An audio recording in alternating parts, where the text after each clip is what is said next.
Hello friends, स्वागत आहे तुमचं पुन्हा एकदा बॅच विथ प्रणू चॅनलमध्ये। आज बॅच विथ प्रणूमध्ये आपण एका ब्रेडपासून अगदी इन्स्टंट असा नाश्ता बनवणार आहोत। जेव्हा घरी एकच ब्रेडचं स्लाइस उरतं तेव्हा आपल्याला प्रश्न पडतो की आता ह्याचं काय करायचं, काहीतरी चटपटीत सुद्धा खायचं असतं। अशा वेळी तुम्ही हा पदार्थ बनवू शकता।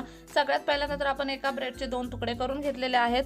आता एका वाटीमध्ये आपण दही घेतलंय, साधारणतः 2 चमचे घट्ट असं दही घेतलंय। त्याच्यामध्ये आपण टाकलंय पाव चमचा लाल तिखट, अगदी किंचितशी इतकी हळद आणि त्याच्यामध्ये टाकायचं आहे पाव चमचा धने पावडर, थोडंसं जिरा आपल्याला यामध्ये टाकायचं आहे आणि त्यानंतर अगदी 1 चमचाभर इतके चिली फ्लेक्स आपल्याला यामध्ये टाकायचे आहेत। त्यानंतर टाकायचं आहे चवीप्रमाणे मीठ आणि आता थोडीशी साखर आपण यामध्ये टाकून घ्यायचं आहे, जेणेकरून दह्याचा आंबटपणा कमी होईल। बारीक चिरलेली कोथिंबीर टाकायची। इथे एक गोष्ट लक्षात ठेवायची की जे दही आपण घेतो ते दही गोडसरवालं दही घ्यायचं, खूप आंबटवालं दही घ्यायचं नाही, नाहीतर मग नंतर ब्रेडला ती वाली टेस्ट नाही येणार। गोड दही मार्केटमध्ये अगदी इझिली मिळतं। हे सगळं व्यवस्थित आपल्याला आता मिक्स करून घ्यायचं आहे। ह्याची आपण एक छान अशी पेस्ट तयार करून घेतली आहे।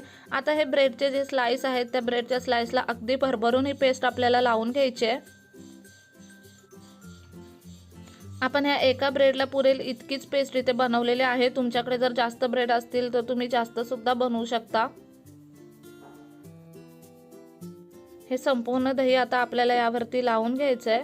आता आपल्याला इथे दही लावून झालेला आहे। एक पॅन घ्यायचा आहे, पॅनमध्ये बटर टाकायचं आहे थोडंसं आणि आता हे जे ब्रेड आहे ते आपल्याला तव्यावरती ठेवायचे आहेत। अशा पद्धतीने उलटे करून आपल्याला ते तव्यावरती ठेवायचे आहेत, कारण की आपल्याला दुसऱ्या बाजूने सुद्धा आता दही लावून घ्यायचं आहे। आता ही जी दुसरी साईड आहे ब्रेडची त्याच्यावर सुद्धा आपण हे जे बॅटर तयार करून घेतलंय ते लावून घेऊयात।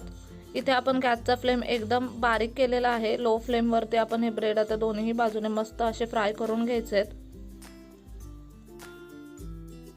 आधी एका बाजूने पूर्ण ते आपल्याला फ्राय होऊन द्यायचे, त्यानंतर ते दुसऱ्या बाजूने फ्राय करून घ्यायचे पलटून। आपण इथे थोडंसं तेल सुद्धा सोडलेलं आहे। तुम्हाला जर तूप आवडत असेल ना तर तुम्ही पूर्ण तुपामध्ये सुद्धा हे ब्रेड बनवू शकता। अगदी अप्रतिम लागतात। ज्यांना तूप आवडतं त्यांना तर फार आवडतील। एका बाजूने आता मस्त शिजवून देऊयात आपण या ब्रेडला।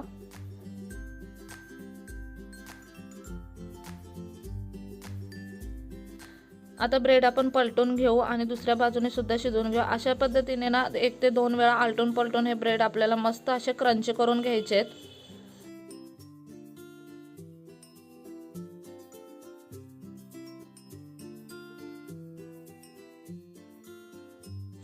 तुमच्याकडे जर पुदिन्याची चटणी असेल किंवा टोमॅटो सॉस असेल तर त्याच्यासोबत हे ब्रेड खरंच भारी लागतात खायला। खूप सोपा आणि इन्स्टंट असा ब्रेडचा नाश्ता आहे। वरून आपण त्यावरती अगदी भरभरून असं चीज टाकलेलं आहे। तुम्हाला चीज आवडत असेल तर तुम्ही टाकू शकता, नसेल आवडत तर नाही टाकलं तरी काहीही प्रॉब्लेम नाही, ऑप्शनल आहे। इथे अगदी मस्त गरमागरम असे कट ब्रेड बनवून खाण्यासाठी तयार आहेत। दिसायला अगदी अप्रतिम दिसतात, खायला सुद्धा तितकेच भारी लागतात। खरंच खूप सोपी रेसिपी आहे। नक्की ही रेसिपी तुम्ही घरी ट्राय करू शकता। कसा वाटला आजचा व्हिडिओ मला कमेंट करून नक्की सांगा। पुन्हा भेटूयात आपण अशाच एका नवीन व्हिडिओ सोबत। तोपर्यंत मस्त खा, भरपूर फिरा आणि आनंदी राहा।